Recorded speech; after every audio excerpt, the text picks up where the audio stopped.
The year 2023 began on a promising note as supply conditions were improving, economic activity remained resilient, financial markets exuded greater optimism, and central banks were steering their economies towards a soft landing.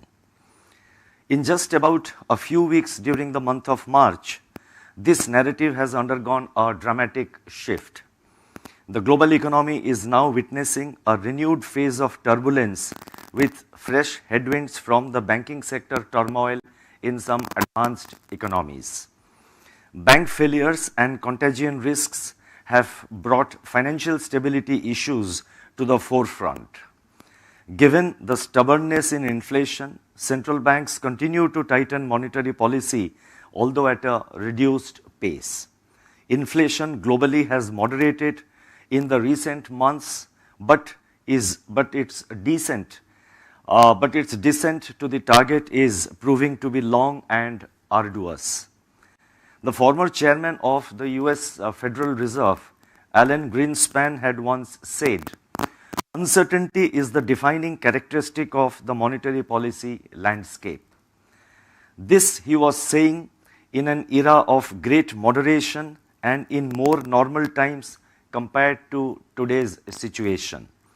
What we are witnessing today is unprecedented uncertainty in geopolitics, economic activity, price pressures, and financial markets never seen before. Once again, one can imagine the magnitude of challenges central banks and other policymakers face in today's world.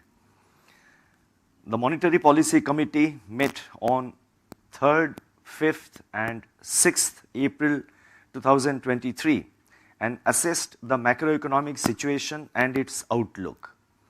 It decided unanimously to keep the policy repo rate unchanged at 6.5% in this meeting with readiness to act should the situation so warrant. Let me read this sentence again.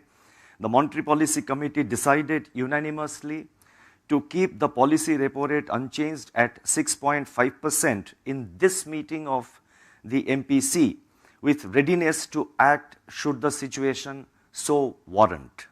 Consequently, the standing deposit facility, that is SDF rate, will remain unchanged at 6.25%, and the marginal standing facility, that is the MSF rate, and the bank rate at 6.75%. The MPC also decided by a majority of 5 out of 6 members to remain focused on withdrawal of accommodation to ensure that inflation progressively aligns with the target while supporting growth. Let me emphasize that the decision to pause on the repo rate is for this meeting only. I would now like to explain the MPC's rationale for these decisions on the policy rate and the stance. While the recent high-frequency indicators suggest some improvement in global economic activity, the outlook is now tempered by additional downside risks from financial stability concerns. Headline inflation is moderating but remains well above the targets of central banks.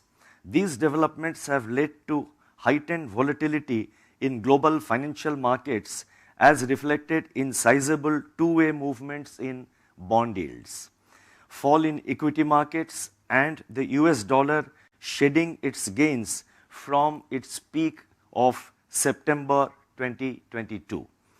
Amidst this volatility, the banking and non-banking financial service sectors in India remain healthy and financial markets have evolved in an orderly manner.